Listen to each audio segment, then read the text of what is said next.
বন্ধুরা, যখন এক রাতে পশ্চিমের দেশগুলো রাশিয়ার $300 বিলিয়ন ফ্রিজ করে দিয়েছিল, কিন্তু সেই ফ্রিজড অর্থের মধ্যে হাজার হাজার টন সোনাও ছিল যা রাশিয়া আজও ছুঁতে পারছে না। আফগানিস্তানের তালিবান ক্ষমতায় এসেই দেখল তাদের পুরো রিজার্ভ জব্দ, যেন বিশ্বের ব্যাংকগুলো অদৃশ্য চোর। এটা কোনো গল্প নয়, এটা আর্থিক যুদ্ধের সত্যি রূপ, যেখানে সোনা হলো চিরন্তন অস্ত্র। আর এই যুদ্ধের মাঝখানে ভারত, আমাদের মহান ভারত, দাঁড়িয়ে দাঁড়িয়ে প্রতিশোধ নিচ্ছে। 280 টন সোনা ইংল্যান্ডের ভল্ট থেকে ফিরিয়ে আনছে, যেন বলছে আমাদের ধন কেউ ছিনিয়ে নিতে পারবে না। এই গোপন যাত্রা শুনে আপনার রক্ত গরম হয়ে উঠবে, কারণ এটা শুধু সোনা নয়, এটা ভারতের স্বাধীনতার নতুন অধ্যায়। থামবেন না, দেখুন শেষ পর্যন্ত। আজ আমরা উন্মোচন করব আরবিআই এর মাস্টার প্ল্যান, যা বিশ্বকে কাঁপিয়ে দেবে। বন্ধুরা, সোনা ভারতের আত্মা। আমাদের ইতিহাসে এটা সব সময় ছিল সম্পদের প্রতীক। মনে করুন 1991-এর সেই কালো অধ্যায়, যখন দেশ ঋণের গর্তে পড়ে গিয়েছিল। তখন রাজীব গান্ধী সরকার গোপনে 66 টন সোনা ইংল্যান্ডের ব্যাংক অফ ইংল্যান্ডে পাঠিয়ে দিয়েছিল। এ যেন আমাদের মায়ের হাত থেকে মঙ্গলসূত্র ছিনিয়ে নেওয়া। সেই সোনা, যা আমাদের পূর্বপুরুষদের শ্রমে তৈরি, বিদেশিদের হাতে তুলে দিয়েছিলাম।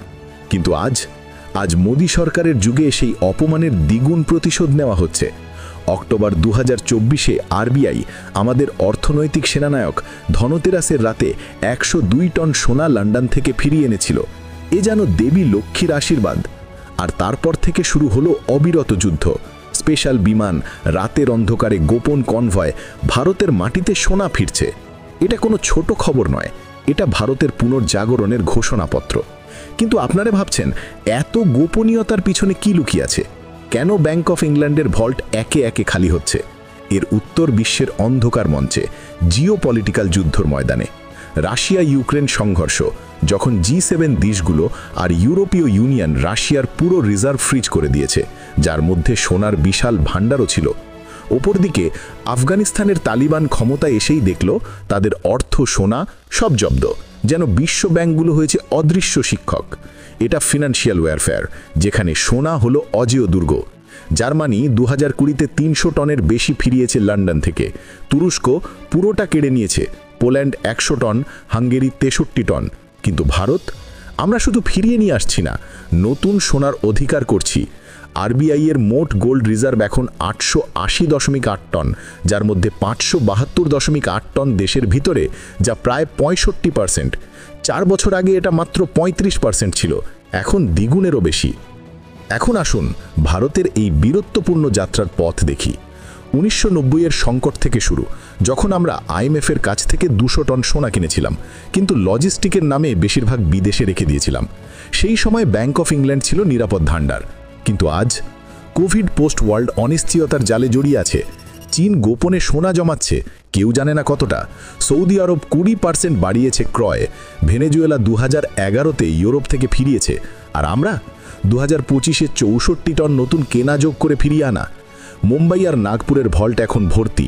ডোমেস্টিক হোল্ডিং 512.6 টন থেকে 572.8 টনে। কিন্তু কেন সবটা ফিরছে না?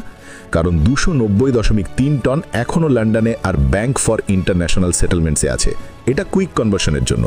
সহজ কথায়, লন্ডনের মতো বড় মার্কেটে সোনা রাখলে দ্রুত টাকায় বদল করা যায়, যেন বাজারে সোনা বিক্রি করে টাকা আনা।